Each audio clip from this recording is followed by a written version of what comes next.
ఓం నమో భగవతే వాసుదేవాయ.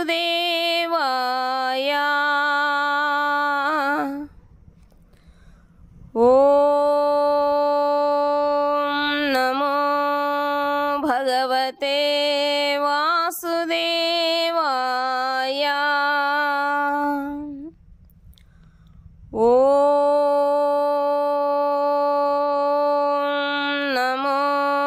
భగవతే వాసుదేవాయ.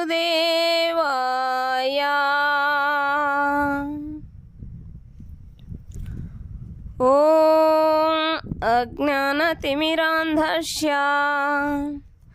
జ్ఞానాంజనశలాకయా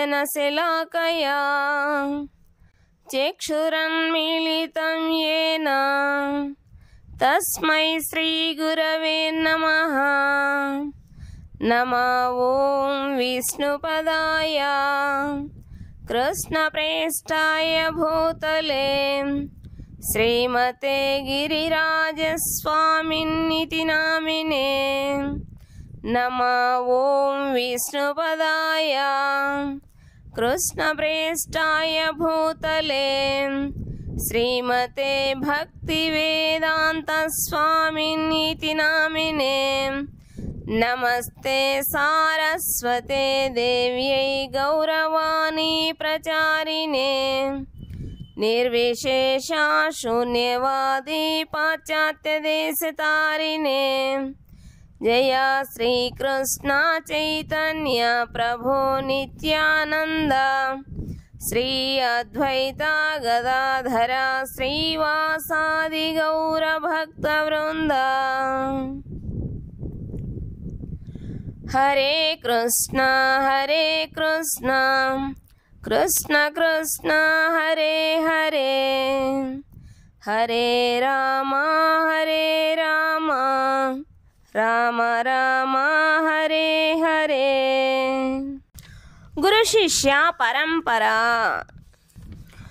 ఏవం పరంపరా ప్రాప్తమిమం రాజర్షయో విదుః. భగవద్గీత 4వ అధ్యాయము 2వ శ్లోకము. ఈ భగవద్గీత యథాతథము ఈ క్రింది గురు శిష్య పరంపర ద్వారా గ్రహించబడినది. 1 శ్రీకృష్ణ భగవానుడు, 2 బ్రహ్మదేవుడు, 3 నారదుడు, 4 వ్యాస మహర్షి, 5 మధ్వాచార్యులు, 6 పద్మనాభుడు, 7 నృహరి, 8 మాధవుడు, 9 అక్షోభ్యుడు, 10 జయతీర్థుడు, 11 జ్ఞాన సింధువు, 12 దయానిధి, 13 విద్యానిధి, 14 రాజేంద్రుడు, 15 జయధర్ముడు, 16 పురుషోత్తముడు, 17 బ్రహ్మణ్య తీర్థుడు, 18 వ్యాసతీర్థుడు, 19 లక్ష్మీపతి, 20 మాధవేంద్రపురి, 21 ఈశ్వరపురి, నిత్యానంద ప్రభువు అద్వైతాచార్యులు, 22 శ్రీ చైతన్య మహాప్రభువు, 23 శ్రీల రూప గోస్వామి, స్వరూపుడు సనాతన గోస్వామి, 24 శ్రీల రఘునాథదాస గోస్వామి, జీవ గోస్వామి, 25 శ్రీల కృష్ణదాస కవిరాజ గోస్వామి,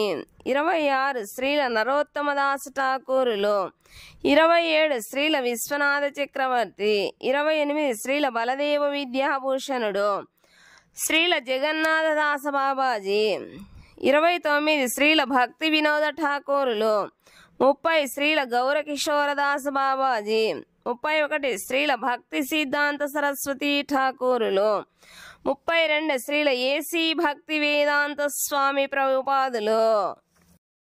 తృతీయాధ్యాయము 3వ అధ్యాయము కర్మయోగము. 1వ శ్లోకము. అర్జున ఉవాచ ధ్యాయసి చేత్ కర్మణస్తే మతా బుద్ధిర్జనార్దన తత్ కిం కర్మణి ఘోరే మాం నియోజయసి కేశవ. అర్జున ఉవాచ అర్జునుడు పలికెను. ధ్యాయసి ప్రశస్తరము, చేతు అయినచో, కర్మణః కామ్యకర్మ కంటెను, తే నీవు, మతా భావించబడినచో, బుద్ధి బుద్ధి జనార్దన ఓ కృష్ణ తత్ కనుక కిం ఎందుకు కర్మని కర్మ మార్గములో ఘోరే భయంకరమైన మాం నన్ను నియోజేసి వినియోగిస్తున్నావు కేశవ ఓ కృష్ణ. అర్జునుడు పలికెను, ఓ జనార్దన ఓ కేశవ, కామ్యకర్మము కంటెను బుద్ధియే ప్రశస్తరమని నీవు భావించినచో నన్ను ఎందుకు ఇట్టి ఘోరమైన యుద్ధమున వినియోగించగోరుచున్నావు. భాష్యము. దేవాదిదేవుడైన శ్రీకృష్ణ భగవానుడు తన సన్నిహిత మిత్రుడైన అర్జునుని భౌతిక దుఃఖసాగరము నుండి తరింపజేయు ఉద్దేశ్యముతోనే ఆత్మ యొక్క నిజస్థితిని గడిచిన అధ్యాయములో ఎంతో స్పష్టముగా వివరించెను.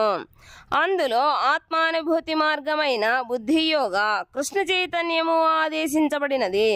కొన్నిసార్లు కృష్ణ చైతన్యము జడత్వము కర్మ సన్యాసముగా పొరబడుతుండును.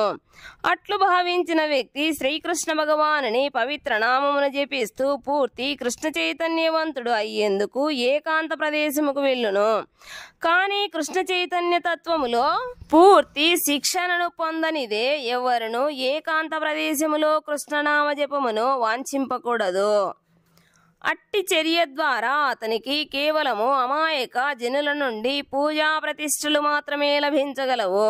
అర్జునుడు కూడా కృష్ణ చైతన్యము బుద్ధియోగా లేక ఆధ్యాత్మిక జ్ఞాన ప్రోభివృద్ధిలో బుద్ధి అనగా క్రియాశీలక జీవనము నుండి విరమించుకొని ఏకాంత ప్రదేశములో తపోధ్యానములను ఆచరించుటాని భావించెను.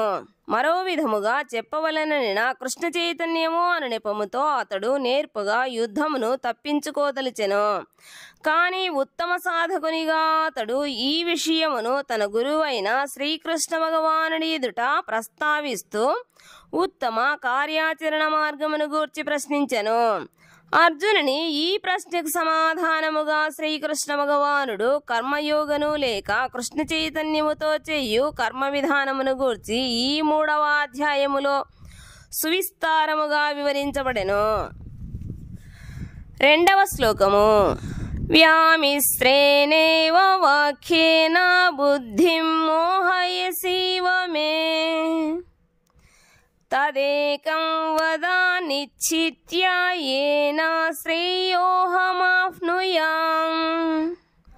వ్యామిశ్రేణ అనేకార్థములు కలిగిన ఇవా నిజముగా వాక్యేన వాక్కులచే బుద్ధిం బుద్ధిని మోహయసి మోహింపజేస్తున్నావు ఇవా వలే మే నా యొక్క తత్తు అందుచే ఏకం ఒక్కటే వదా దయతో తెలుపుము నిశ్చిత్య నిశ్చయించి ఏనా దేని చేతనైతే శ్రేయ నిజమైన శ్రేయస్సును అహం నేను ఆహ్నుయాం పొందుదును.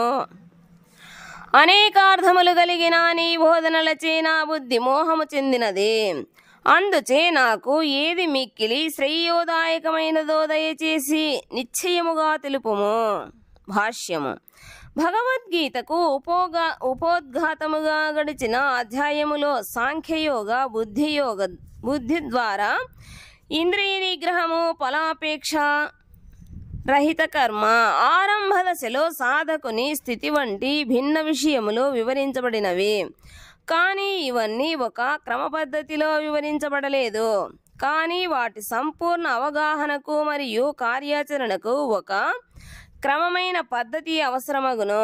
కనుకనే అర్జునుడు బాహ్యమునకు అస్పష్టముగా కనిపించు ఆ విషయములను స్పష్టము చేయదలిచెను. దానితో సాధారణ వ్యక్తికి కూడా వాటిని ఎటువంటి ఊహాగానాలు మరియు వ్యతిరేక వివరణలు లేకుండా అంగీకరించు అవకాశం ఏర్పడును. పదప్రయోగముతే అర్జునునికి కలత కలిగించు ఉద్దేశ్యము శ్రీకృష్ణ భగవానునకు లేకున్నను కృష్ణ చైతన్యము అనగా క్రియారహితమో లేక క్రియాశీలక సేవయో అర్జునుడు గ్రహించలేకపోయెను. మరో మాటలో చెప్పవలననిన అర్జునుడు తన ప్రశ్నల ద్వారా భగవద్గీత రహస్యమును అవగాహన చేసుకోదలిచిన శ్రద్ధావంతులైన అభ్యాసకులందరి కొరకు కృష్ణ చైతన్య మార్గమును సుగమము చేస్తుండెను.